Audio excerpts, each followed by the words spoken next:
Well, great to be with you this morning. Thank you for the privilege. We're looking at Acts chapter 5, if you would. Acts chapter 5. We're going to be zeroing in on one verse, which is verse 14. Acts chapter 5, verse 14. However, this verse, as you will recognize, is in the middle of a summary that Luke is giving concerning the early church. And so there are a lot of details that cluster around this particular verse that we want to try to get at and present to you this morning, that the Spirit of God might speak to our hearts about what He wants to do in and through us. So we want to begin reading at verse 12, chapter 5, Acts chapter 5, verse 12. He says, this is the summary. And through the hands of the apostles, many signs and wonders were done among the people, and they were all with one accord in Solomon's porch. Yet none of the rest dared join them, but the people esteemed them highly. And believers were increasingly added to the Lord, multitudes of both men and women, so that they brought the sick out into the streets and laid them on beds and couches, that at least the shadow of Peter passing by might fall on some of them.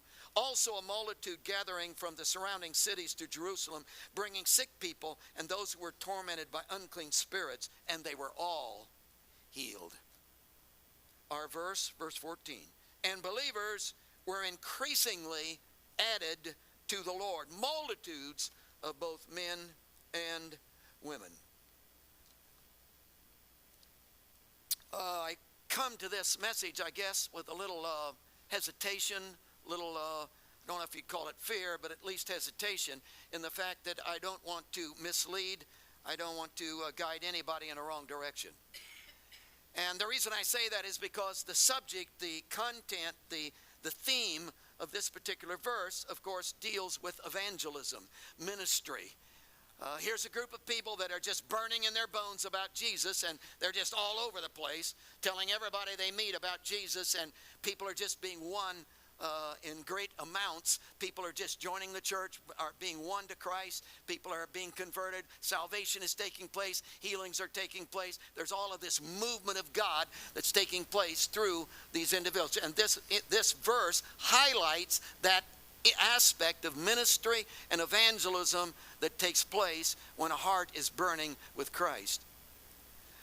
But that's a subordinate theme, you understand. It is the theme of the verse, but this verse is in the middle of a lot of other things. And the theme of the whole passage, of course, is this idea of Jesus capturing you and burning in your bones. And out of that comes this secondary, this subordinate thing. See, I wouldn't want you to go out of here thinking that ministry is the big deal, that winning people to Jesus is the big deal. It is a big deal, but it's not the biggest deal. The biggest deal is burning in your bones. The biggest deal is being captured by Christ. The biggest deal is having intimate relationship. The biggest deal is merging with Him. The biggest deal is Jesus. Now you see that dominant in the passage in the fact that, and we dealt with this at the end of verse 12, they were with one accord in Solomon's porch. And we discovered that the one accord idea is together with heavy breathing. And that's where we get our word passion.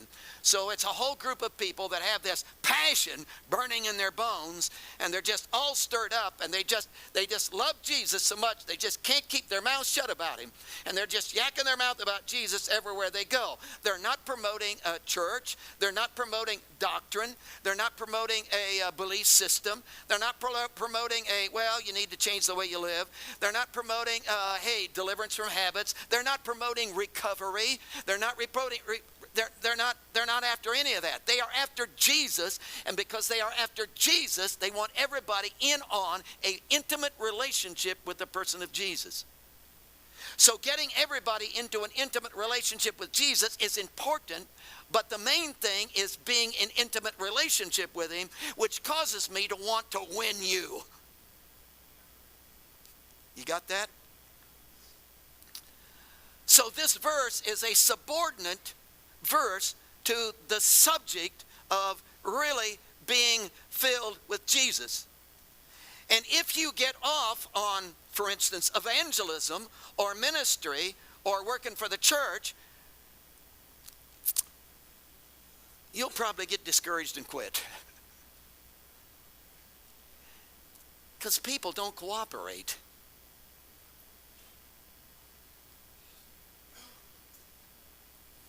And not everybody's as nice as I am. So if you get off on ministry, if you get off on, winning the world, you probably will end up arguing about how we're going to do it. And you'll want this method and I'll want that method, and away we go. So see, we got to stick with the main, which is, hey, I'm burning in my bones with Jesus. And this then becomes a subordinate idea. Now, it's really interesting as you get into this passage, and believers were increasingly added to the Lord, multitudes of both men and women, that this is the third summary. And it's interesting, in the early church, this theme of evangelism, this theme of ministry, this theme of winning others is in every single summary of this early church. In other words, Pentecost took place, and the Holy Spirit fell on 120, and Peter got up and preached and explained what Pentecost was all about, and 3,000 people got saved, and then suddenly you've got 3,120 people burning in their bones for Jesus. And here you got all these people, 3,120, just passionate about Christ. So they're all over Jerusalem, just everybody they meet, all their friends, they're telling them about Jesus, and the answer is Jesus, and the answer to the need of your life is Jesus. And so we don't know how long it took, but he gives the first summary of the early church. Maybe it was a couple months. And in that summary, in chapter 2, verse 47, he says, and the Lord added to the church daily those who were being saved. So immediately you begin to see that there's this evangelism thrust, this winning people to Jesus that's taking place in the early church, and it just kind of happens out of this burning in their bones and excitement about Jesus. Then persecution comes. The lame beggar, of course, is healed, and he's running around the temple, and Peter begins to preach, and the Sadducees are all bent out of shape, and the next thing you know, they're drug into court, and they're threatened to the inch of their life. If you talk about Jesus, you're all going to die. We're going to do to you what we did to Jesus. And so they release them, and they say, they come back to the early church, and they tell the early church about what has happened, and that we're all going to be killed if we talk about Jesus at all. And you know what the early church did? The early church began to pray, oh God, help us to be as bold now as we were before. Move as strongly now as you moved before. And there was this emphasis of, oh God, we want your power to flow through us, and the revelation of who you are to be revealed through us, as much as it was before persecution, as much as it was then. We want it now after persecution has started. And God began to answer that prayer. And again, we don't know how long it took, but then he gave a second summary. And in that second summary, there was this thrust of evangelism that took place in the early church. In fact, it says in chapter 4, verse 53, with great power, the apostles gave witness to the resurrection of the Lord Jesus. And there was this aggressive move of God, and lives were being changed right and left. And then this whole scene of Ananias and Sapphira began to take place. And that's at the beginning of chapter 5. So persecution is on. Sadducees are coming down on them. They're threatened that they're going to be killed if they talk about Jesus at all. And then Ananias and Sapphira, who are a part of the church. So you not only got persecution coming from without the church, but you got some division happening within the church. And Ananias and Sapphira cheated. They embezzled the funds. They weren't all out. They said they were all out, but they weren't all out. They didn't burn in their bones for Jesus. There was a tragedy that took place. They ended up dead. It began to spread all over the community, and there was great fear upon the whole community. And then he comes to this third summary. And again, the thrust of evangelism is so strong in this third summary. In fact, it's increasing in great manners. It's like we were doing well here, but we moved up to this level, and now we've moved up to this level, and this whole on thrust of ministry and evangelism and the increasing of people's lives being radically changed because they have encountered the person of Jesus is taking place in our passage. So there is no way to deny the idea that when a guy burns in his bones for Christ, somehow he has to share that with someone else. That you can't sit on that. That there's no way just to focus that on yourself, wrap your arms around yourself, and comfortably enjoy the presence of Jesus. That there's something innate within the intimacy with the person of Christ that drives you to share him with someone else. That's all over our passage. Now you realize that's a distinct contrast with Judaism. Judaism, of course, came out of the Old Testament. And Judaism, the Jews, were focused basically on law. And when you are focused on law, there's no evangelism that takes place out of that. Never. Never takes place. Because when you're focused on duty, performance, law, you're focused basically on yourself and how well did I do. And when I'm focused on myself and how well I do, I usually compare myself to you and think, wow, I'm really great. You know? So we compare ourselves to each other. And I'm not interested in bringing anybody in. And the Jews shut the thing down. See, the Jews isolated themselves, built a wall around themselves. There was no evangelism. There was no win the world. When Jesus came and proposed a redemptive process for every man, everywhere, under all circumstances, they weren't into that. Why? Because they're focused on this law thing. But now something has happened in Christianity. We've moved from a law approach, from a duty obligation approach. We've moved from performance oriented. We've moved to, hey, I'm in love. We've moved to, I'm burning in my bones. We've moved to, oh, Jesus is alive in my life. We've moved to, hey, he's captured me and I love him so much and he's done so much for my life. Oh, you got to know him too. You need to fall in love with him too. And we've moved into that. And the minute you moved into that, there's this aggressive evangelism that begins to take place within the community.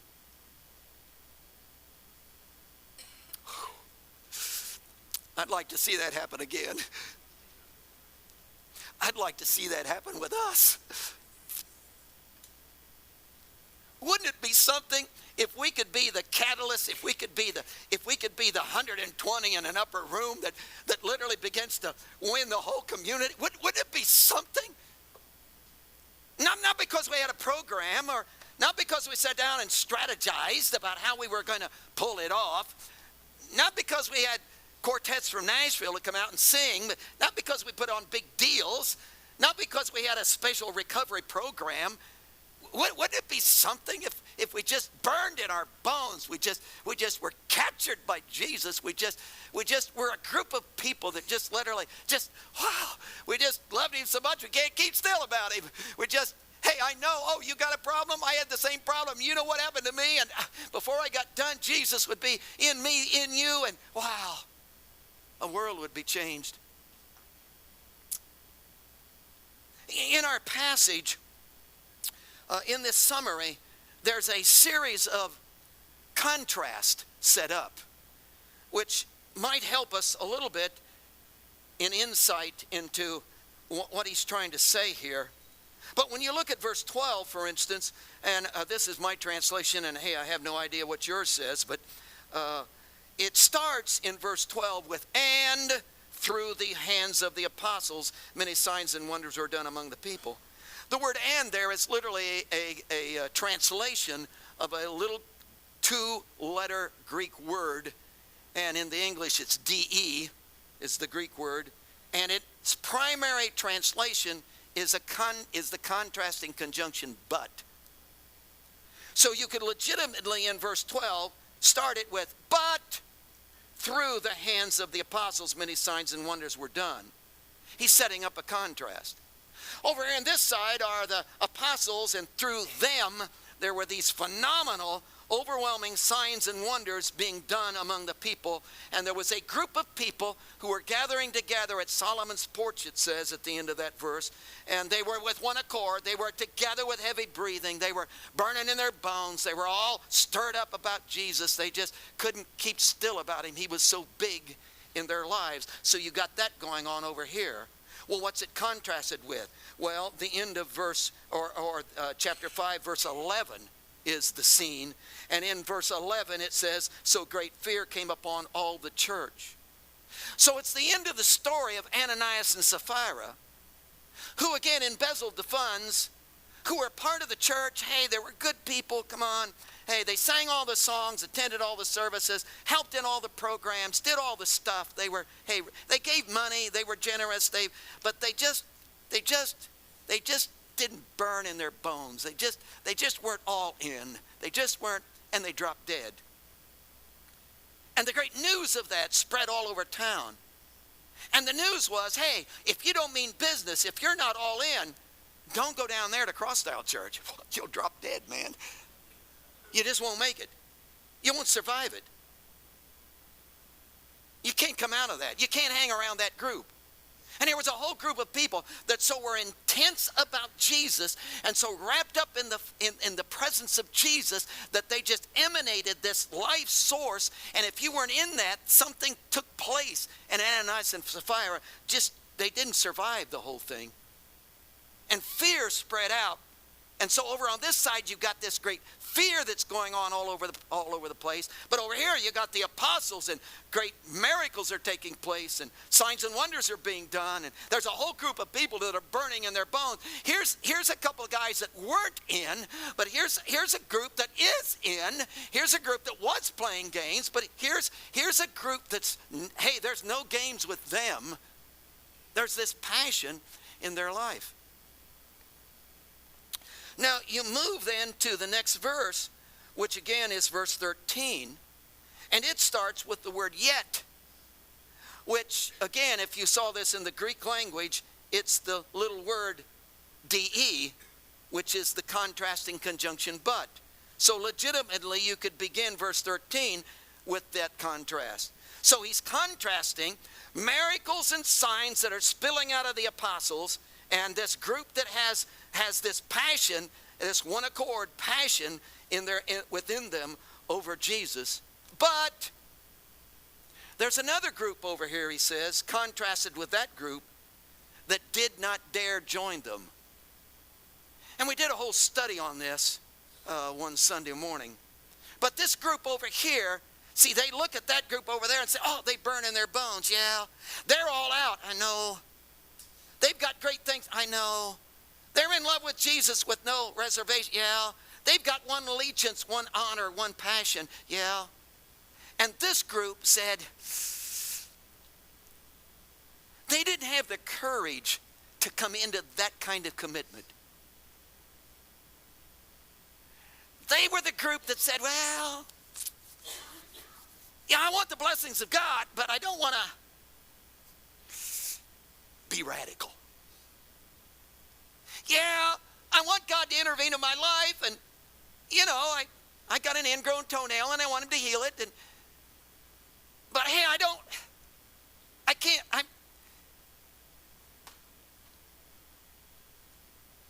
See, this was a group that said, yeah, I want to go to heaven when I die, but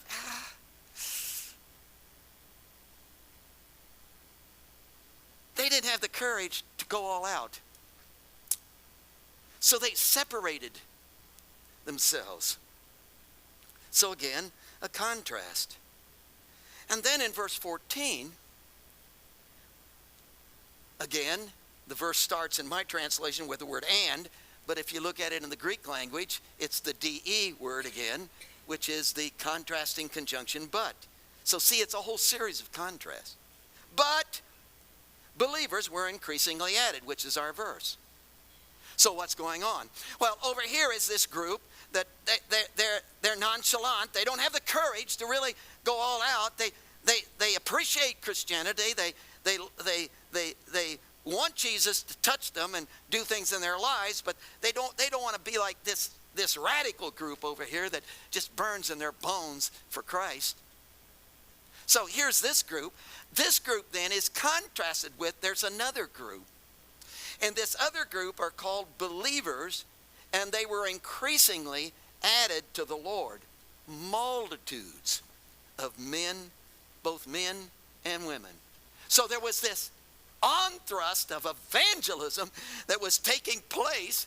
There were some. They didn't win everybody. I got that. Not everybody, I know. Not everybody had the courage to jump in. I got it. But there was a whole multitudes. I mean, it was phenomenal. All these people that were literally catching the presence of Jesus, and lives were being changed, and ministry was happening, and Jerusalem was being shaken.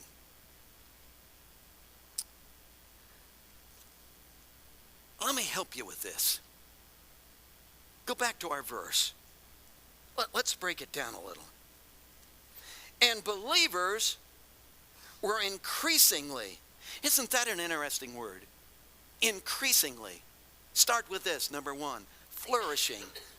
Hey, the actual word increasing there literally means flourishing. In fact, the ESV version of the Bible translates it more than ever. So he's trying to give you an emphasis that this thing is accelerating. That what's going on in Christianity is a move of God that literally begins to capture the lives of people, and the lives of people are so stirred up that there is a thrust of ministry that takes place throughout Jerusalem that is ever increasing, that there's no backing off, that there's no settling down, there's no mellowing out. There is a gradual increasing of intensity and love for Jesus that just moves into the lives of people.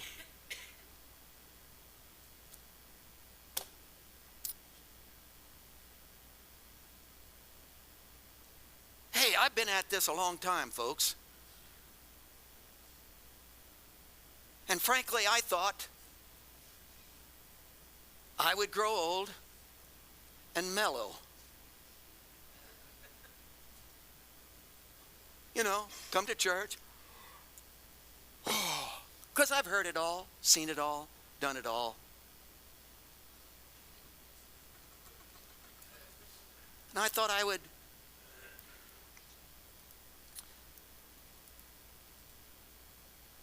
But I have discovered Jesus is not like that.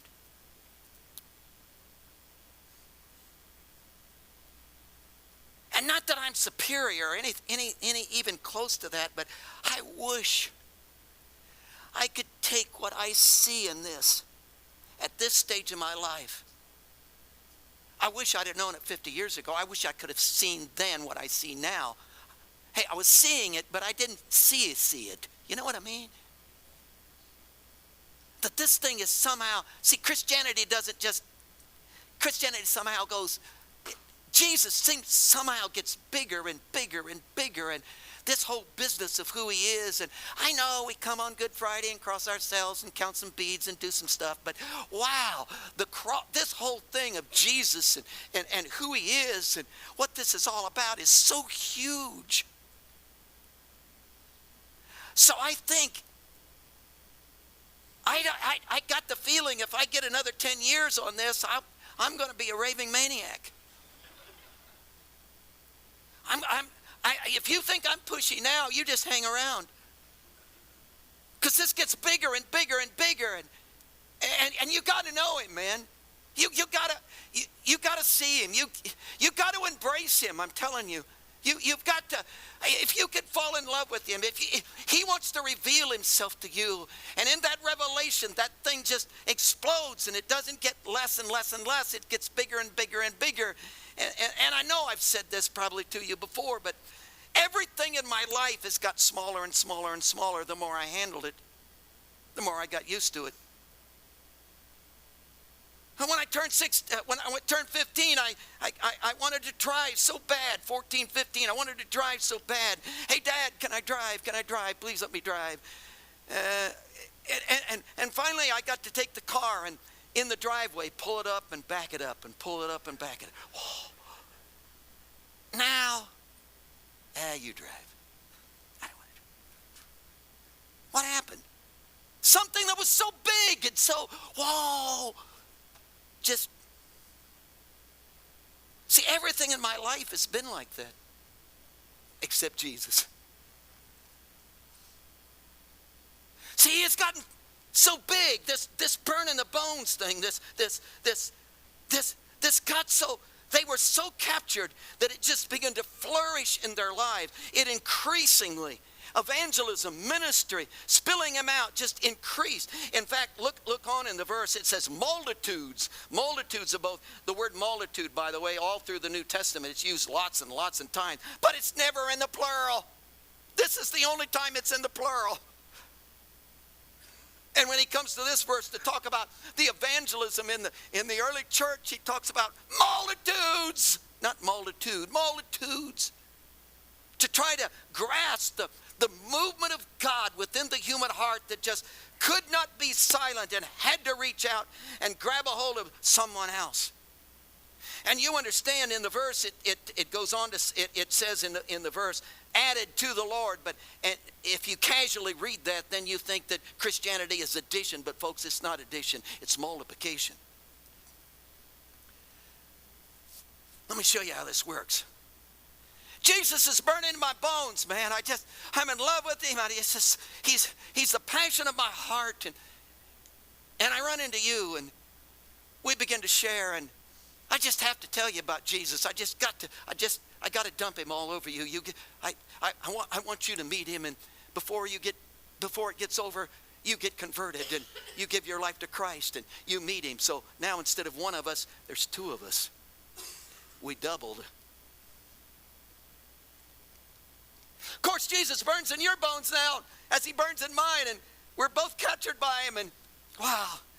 So you go out, and next thing you know, you get a chance to tell somebody about Jesus and how great he is in your life and what he's done, and they say, wow, wish I could have that.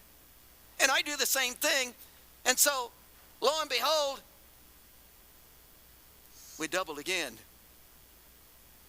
1 went to 2, 2 went to 4. That's not addition, that's multiplication.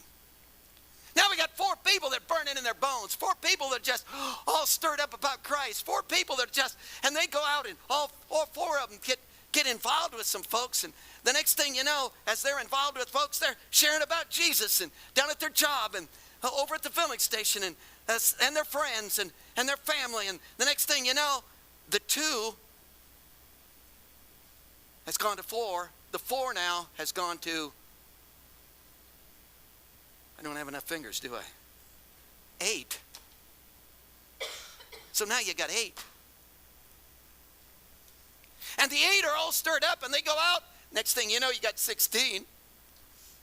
You're going to have to help me with this. And the 16, they go out, and next thing you know, you got, 32. And the 32 are all burning in their bones, and they can't keep still about Jesus, and all of a sudden you got 64. Man, we're on the move, aren't we? And suddenly 64 all stirred up about Jesus, and they're all over town, and now you got 128. Mercy. See, this is not addition, this is multiplication. And 128 are all just, they're yakking their mouth everywhere. And the next thing you know, you don't have 128, you got a 256. Next thing you know, 256 people are just yakking their mouth everywhere. You can't keep them still. Shut that thing down. No, suddenly you've got 512. 512. Shut those people up. No, sir, man, they're on it. Man, they got to burn in their bones. They get together and talk about it, and then they go out and they can't help but share. Because people have problems, man. People have struggles and don't know what to do, and suddenly you're just sharing Jesus all over them, and the 512 went to 1,024, and 1,024 went to 2,448. Then you got 4,000, then you got 8,000, then you got 16, then you got 32. See how that goes? Do you know that in 70 years, this 120 in that multiplication system won an entire world to Jesus, and Christianity became the world religion.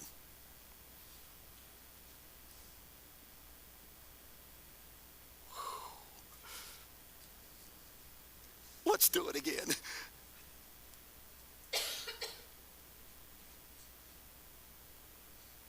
And isn't it interesting that it doesn't talk anything about talent? There isn't one single word about, oh, they had a talented group, great preachers, fantastic singers. They were all handsome, muscular, athletes for God, beauty queens for Jesus. See, there's nothing about that in here at all. In fact, it doesn't even talk about personality types. Doesn't say whether they were type A's, all good car salesmen. None of that. Just people burning in their bones for Christ. And do you realize in the context, all of that was done in the midst of persecution?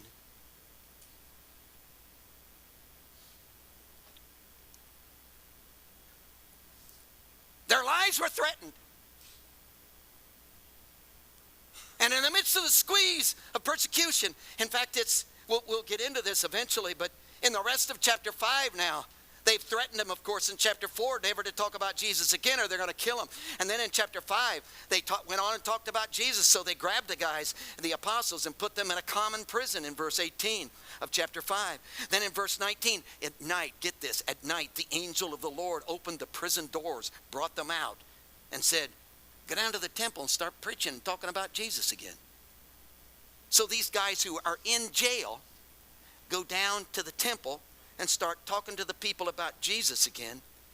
And when the Sanhedrin got together and said, go down there and get those guys out of jail and bring them up here, we want to talk to them. The guards went down there and found, hey, they're not in jail. The doors are all locked, the guards are all there, and the prisoners are gone. They came back and said to the council, they're not there. Well, where are they? Somebody slipped up and said, they're down at the temple talking about Jesus again. What? See, that's the burn. And so they got him, locked him up again, and then Stephen became a martyr, and then you got Saul of Tarsus who's going to breathing out threats and bringing them all in, killing men, women, and children. So they did all of this in the midst of persecution. And do you know what they didn't have? Think about what they didn't have. They didn't have a Bible. A New Testament hadn't been written yet. They didn't have organized churches. They didn't have gospel music.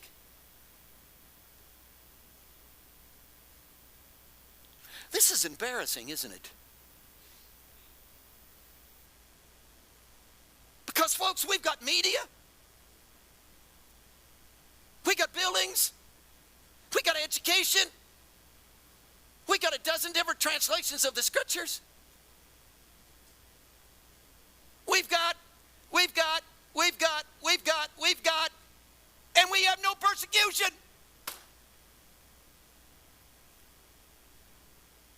Well, what was the key? They burned in their bones.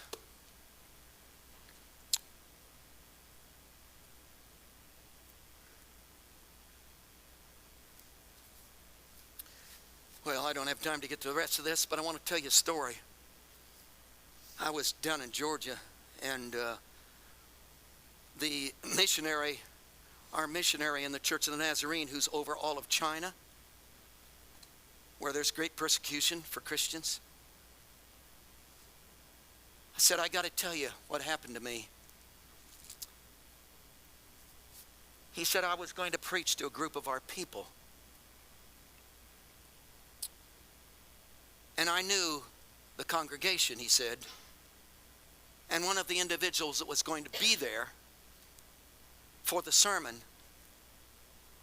and the service was a blind man. And he said, as I was praying and asking God what he wanted me to preach on, God kept bringing the idea of the blind man in the scriptures, that passage. And he wanted me to preach on the blind man. And he said, there's going to be a blind guy in the congregation, and I'm going to preach on the blind man. See, that sets you up for a disaster.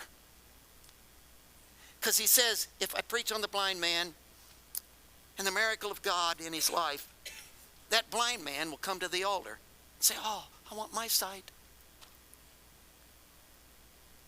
And we'll pray, and if it doesn't happen, we'll all be discouraged, and it'll hurt our faith. I just don't want to do that. So he says I struggled with it. It's preaching on the blind man. And I struggled, and finally I prayed, God, make it so he doesn't come that time. Anyhow, he shows up at this service. He's going to preach this sermon on the blind man. And wouldn't you know it, front row, there sits the blind guy. So he preaches the sermon.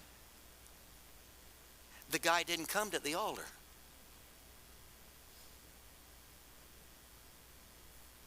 And in telling the story, he stopped right there and he said, I need to tell you something in context so you'll understand what happened. In China,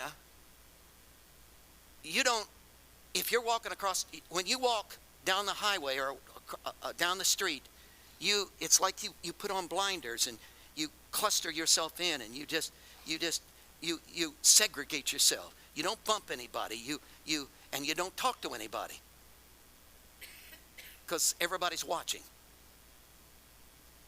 And so you'll have no connection with people.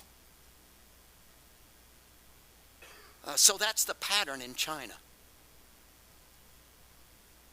He said the blind man, when I preached, didn't come to the altar, didn't ask to be healed. And after the service was over, the blind man came up to me.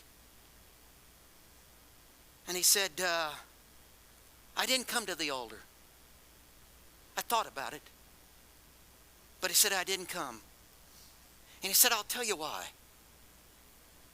Because as a blind man, when I'm on the street corner,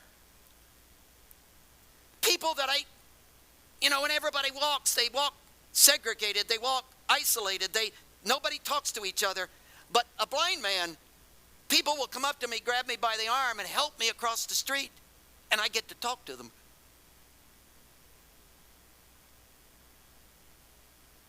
And if God healed me, I wouldn't be able to talk to anybody. Now, since I'm blind, I can talk to everybody about Jesus. So I ask God, keep me blind.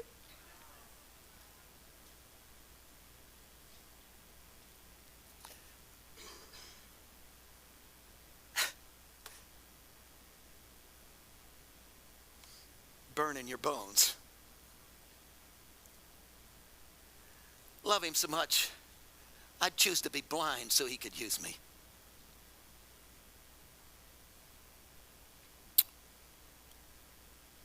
Do you know him like that?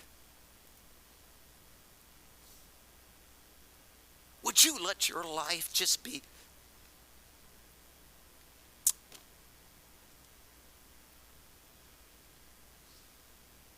whenever there's silence around me, by day or by night, I'm startled by a cry. It came down from the cross the first time I heard it. I went out and I found a man in the throes of crucifixion. And I went up and said, I'll take you down from the cross. And I tried to take the nails out of his hands and out of his feet. But he said, let them be, for I cannot be taken down until every man and every woman and every boy and every girl come together to take me down. But I said, what can I do? I cannot bear to hear you cry. He said, go about the world. Tell everyone you meet, there's a man on a cross.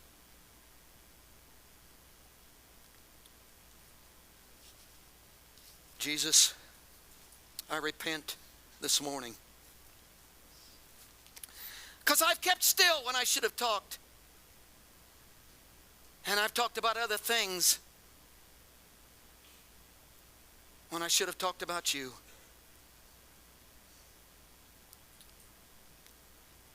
I've yacked my mouth all over town about a lot of things. Is it because you aren't the burn in my bones? Is it because you haven't captured me? Is it because, God, would I choose to be blind just for the opportunity of being able to share?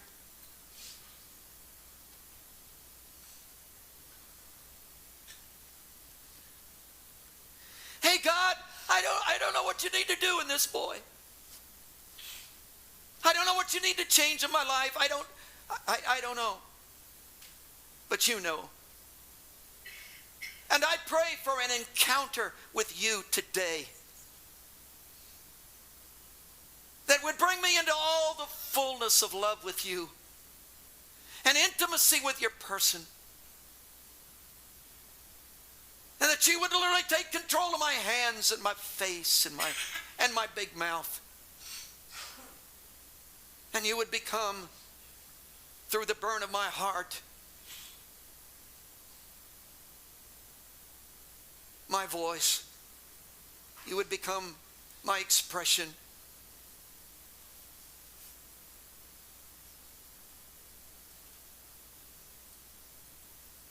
And you would impact the world around me. And I know, God, you don't want to do that in me alone. You want to do that in us. So I pray for these, my people, my crowd, my friends,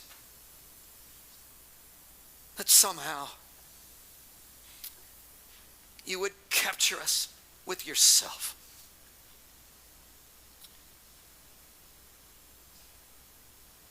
Until our passion for you would be larger than the discouragement over our situation. Our capture by you, the burn of you in our heart, our love for you would be bigger than the depression of our surroundings. That you would be so great in our lives that we just couldn't keep still about you.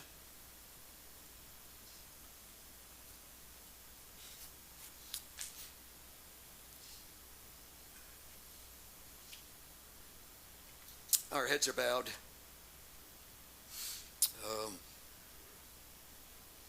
Our altar's open.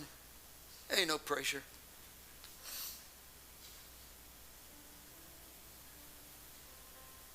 But is he? Not is he. He is. He is wanting to do something through you. Bigger than you've known. He has a destiny for you greater than you have comprehended. I'm not talking in the future. I'm not talking when you graduate from a program or whatever. I'm talking about this week, today, tomorrow.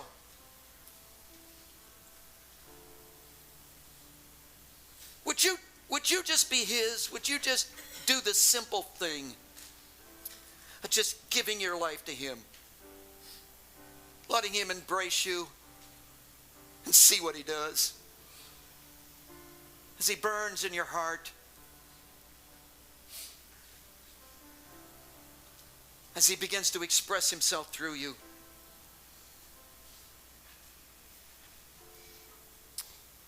So we're just going to take a moment of prayer. And again, our altar's open. I want to kneel. Oh, Jesus.